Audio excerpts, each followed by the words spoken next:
हर साल दुनिया भर की सरकारें वॉर ऑन ड्रग्स यानी नशे के खिलाफ इस जंग में ट्रिलियंस डॉलर्स पानी की तरह बहा रही हैं।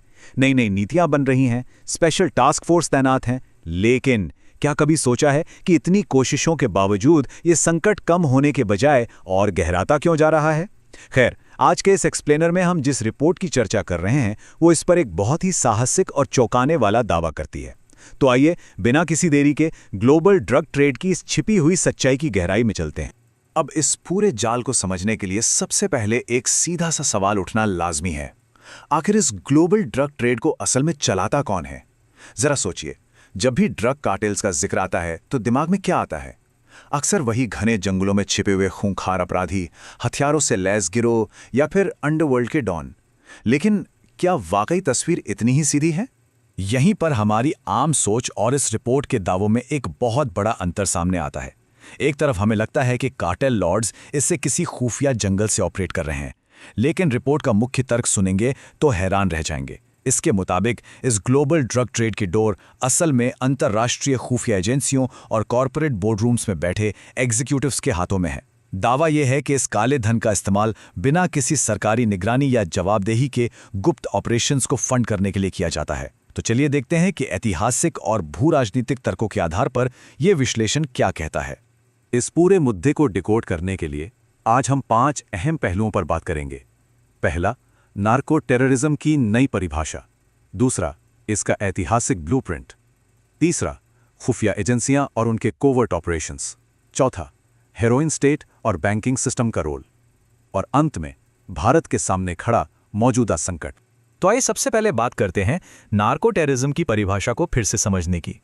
बड़ी दिलचस्प बात यह है कि नार्को टेररिज्म शब्द का पहली बार इस्तेमाल 1983 में पेरू के तत्कालीन राष्ट्रपति फर्नांडो बिलाउंदे टेरी ने किया था। उस वक्त इसका मतलब बड़ा सीधा था कि कुछ आतंकवादी या विद्रोही गुट अपनी हिंसा को फंड करने के लिए ड्रग्स के पैसे का इस्तेमाल कर रहे हैं। लेकिन इस रिपोर्ट के मुताबिक आज ये परिभाषा पूरी तरह से पलट चुकी है। अब ये सिर्फ छोटे मोटे गुटों तक सीमित नहीं है, बल्कि अब खुद सरकारें और राज्य अपने राजनीतिक मंसूबों को पूरा करने के लिए इस अवैध व्यापार का एक टूल की तरह इस्तेमाल कर रहे हैं। अब सवाल उठता है कि ये नया नार्को टेररिज्म आखिर काम कैसे करता है। इसके 4 मुख्य स्तंभ बताए गए हैं। पहला है राजनीतिक आंदोलनों को फंड करना। दूसरा, एक प्रोटेक्शन इकोनॉमी बनाना, जहां हथियारों के जोर पर ड्रग की फसलों और रूट्स को सुरक्षा दी जाती है और बदले में भारी टैक्स वसूला जाता है। तीसरा है गुप्त ऑपरेशंस की फंडिंग, जिसका कोई सरकारी हिसाब किताब नहीं होता। और चौथा, जो सच में सबसे ज्यादा परेशान करने वाला है, वो है वेपनाइज्ड डिस्टेबलाइजेशन। मतलब ड्रग्स को एक हथियार की तरह इस्तेमाल करके दुश्मन देश की आबादी को नशे का आदी बनाना और उन्हें अंदर से पूरी तरह खोखला कर देना। चलिए अब इतिहास के पन्नों में चलते हैं और इस पूरे खेल के ऐतिहासिक ब्लूप्रिंट को समझते हैं। अगर हम थोड़ा पीछे जाएं तो पता चलता है कि ये कोई आज का खेल नहीं है। इसकी शुरुआत 19वीं सदी में ब्रिटिश ईस्ट इंडिया कंपनी ने की थी। चाय और सिल्क के व्यापार में हो रहे घाटे को पाटने के लिए उन्होंने बंगाल प्रेसिडेंसी में बड़े पैमाने पर अफीम उगाई और उसे चीन भेजकर वहां के लोगों को इसका आदी बना दिया। जब चीन ने इसका विरोध किया तो 1839 से 1860 के बीच भयानक ओपियम वॉर्स यानी अफीम युद्ध लड़े गए। रिपोर्ट दावा करती है कि आगे चलकर शीत युद्ध के दौरान ठीक यही मॉडल अपनाया गया। 1960 से 75 के बीच सीआईए ने लाओस में गुप्त ऑपरेशंस किए और फिर 1989 के बाद से अफगानिस्तान में आईएसआई के जरिए अफीम के उत्पादन में अचानक से भारी उछाल आया। अब जरा इस आंकड़े पर गौर कीजिए, ये वाकई हैरान करने वाला है। ब्रिटिश ईस्ट इंडिया कंपनी ने ब्रिटिश इंडिया के कुल राजस्व का 17% हिस्सा, जी हां 17%, केवल इसी जबरदस्ती के अफीम व्यापार से कमाया था। रिपोर्ट का साफ कहना है कि इसे सिर्फ इतिहास मानकर नजरअंदाज नहीं किया जा सकता, क्योंकि आज की कई बड़ी संस्थाएं और विशाल साम्राज्य असल में इसी ब्लड मनी की नींव पर खड़े हैं। तो इस ऐतिहासिक नींव के बाद बात करते हैं खुफिया एजेंसियों और उनके कोवर्ट ऑपरेशंस की। रिपोर्ट में एक बड़ा दावा यह किया गया है कि द्वितीय विश्व युद्ध खत्म होने के बाद सीआईए जैसी एजेंसियों ने इन पुराने कॉलोनियल ड्रग नेटवर्क्स को एक तरह से टेक ओवर कर लिया। लाओस और दक्षिण पूर्व एशिया का उदाहरण देते हुए ये इल्जाम लगाया गया है कि सीआईए ने बाकायदा स्थानीय जनजातियों से ड्रग्स की खेती करवाई और हद तो ये है कि इसे आधिकारिक एयरक्राफ्ट्स में ट्रांसपोर्ट भी किया गया। मकसद क्या था? अमेरिकी संसद के बजट और उनकी नजरों से बचकर अपने सीक्रेट ऑपरेशंस के लिए करोड़ों की फंडिंग जुटाना। और इसका नतीजा क्या हुआ? ये नंबर देखिए। 80 से 90%। दावा है कि 1979 में जब अफगानिस्तान में हस्तक्षेप हुआ, उसके बाद दुनिया भर के अवैध अफीम उत्पादन का 80 से 90% हिस्सा सिर्फ उसी एक इलाके में सिमट गया था। इतने विशाल उत्पादन का एक बहुत बड़ा रणनीतिक असर देखने को मिला। वहां लड़ रहे सोवियत सैनिक खुद इस नशे के दलदल में फंस गए और उन्हें अंदरूनी तौर पर भारी नुकसान झेलना पड़ा। ये ठीक वही वेपनाइज्ड डिस्टेबलाइजेशन है जिसकी बात हमने थोड़ी देर पहले की थी। अब आगे बढ़ते हैं हमारे चौथे पहलू की तरफ, हेरोइन स्टेट और ग्लोबल बैंकिंग सिस्टम का रोल।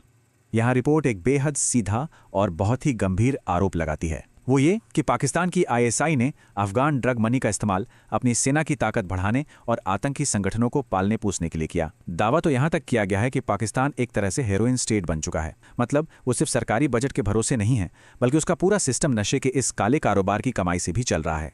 अब जरा सोचिए कि ये रकम आखिर होगी कितनी। हम यहाँ कुछ करोड़ या अरबों की बात नहीं कर रहे हैं। आंकड़ा इतना बड़ा है कि सिर चकरा जाए।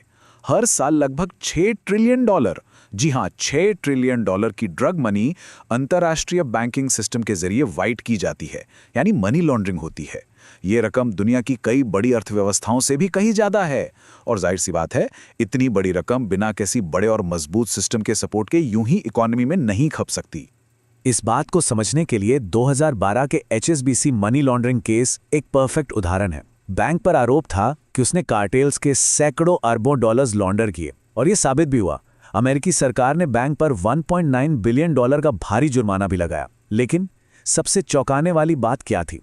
इतने बड़े अपराध के बावजूद एक भी बैंकिंग एग्जीक्यूटिव को जेल की हवा नहीं खानी पड़ी। रिपोर्ट का तर्क है कि यह जुर्माना उनके लिए बस कुछ हफ्तों के खर्चे के बराबर था। ये साफ दिखाता है कि कैसे कॉरपोरेट बोर्डरूम्स इस पूरे काले व्यापार को एक तरह से सहूलियत दे रहे हैं। अब ग्लोबल लेवल से निकलकर इस बात पर आते हैं कि इसका सीधा असर भारत पर कैसे पड़ रहा है।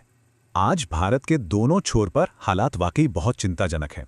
एक तरफ नॉर्थ ईस्ट में मणिपुर है, जहां म्यांमार के खुली सीमाओं का फायदा उठाकर ओपन एयर अफीम की खेती हो रही है। हथियारों की तस्करी धड़ल्ले से चल रही है और इसी वजह से HIV के मामलों में भयानक उछाल आया है। गोल्डन ट्रायंगल का असर वहां साफ दिख रहा है। वहीं दूसरी तरफ नॉर्थ वेस्ट में पंजाब है। रिपोर्ट कहती है कि पंजाब पाकिस्तान की तरफ से चलाए जा रहे टारगेटेड वेपनाइज्ड डिस्टेबलाइजेशन का सीधा शिकार है। हालात ये हो गए हैं कि जिस राज्य का इतिहास सेना में शौर्य का रहा है, वहां के कई युवा अब नशे की लत के कारण आर्मी रिक्रूटमेंट के फिटनेस टेस्ट तक में फेल हो रहे हैं। मतलब ये सिर्फ एक हेल्थ इशू नहीं है, ये सीधे सीधे हमारी राष्ट्रीय सुरक्षा पर एक बहुत बड़ा हमला है। और बात सिर्फ बॉर्डर तक ही सीमित नहीं है। देखिए, भारत को पूरी दुनिया में गर्व से फार्मेसी ऑफ द वर्ल्ड कहा जाता है, लेकिन रिपोर्ट यहाँ एक बहुत बड़ी चेतावनी देती है। चेतावनी ये कि कुछ भ्रष्ट नेटवर्क अब हमारे इस गौरवशाली फार्मा सेक्टर में भी सेंध लगा रहे हैं। देश के अंदर सिंथेटिक ओपियोइड्स का उत्पादन बढ़ रहा है। ये न सिर्फ भारत के लिए बल्कि पूरे ग्लोबल साउथ के लिए एक बहुत बड़ा उभरता हुआ खतरा है, जहां भारत की जीवन रक्षक दवाएं जाती हैं। तो इस पूरे एक्सप्लेनर का सबसे अहम टेक अवे क्या है? वो ये कि नार्को टेररिज्म कोई दूर दराज का बॉर्डर इशू नहीं है। दावा यह है कि एक ऐसा खतरा है जो अब हर आम बस्ती, हर शहर के दरवाजे पर दस्तक दे रहा है। ड्रग्स की ये अर्थव्यवस्था, इससे जुड़ी हिंसा और भ्रष्टाचार हम सबको कहीं ना कहीं प्रभावित कर रहा है। इसलिए इसके बारे में सही जानकारी और जागरूकता होना आज के समय की सबसे बड़ी जरूरत है। तो इस पूरी चर्चा के अंत में एक बहुत ही चुभने वाला सवाल सामने आता है। अगर ये दावे सच हैं और जिन संस्थाओं को इस ग्लोबल ड्रग ट्रेड को खत्म करने की जिम्मेदारी दी गई है, अगर वही गुप्त रूप से इसकी रूपरेखा तैयार कर रही हो, तो फिर नशे के खिलाफ ये जंग भला कैसे जीती जा सकती है? ये एक ऐसा सवाल है जो पूरी वैश्विक भू राजनीति की सच्चाई पर एक बड़ा प्रश्न चिन्ह लगाता है। इस एक्सप्लेनर में हमारे साथ जुड़ने के लिए बहुत बहुत धन्यवाद। तथ्यों की गहराई में जाते रहिए और सवाल पूछते रहिए।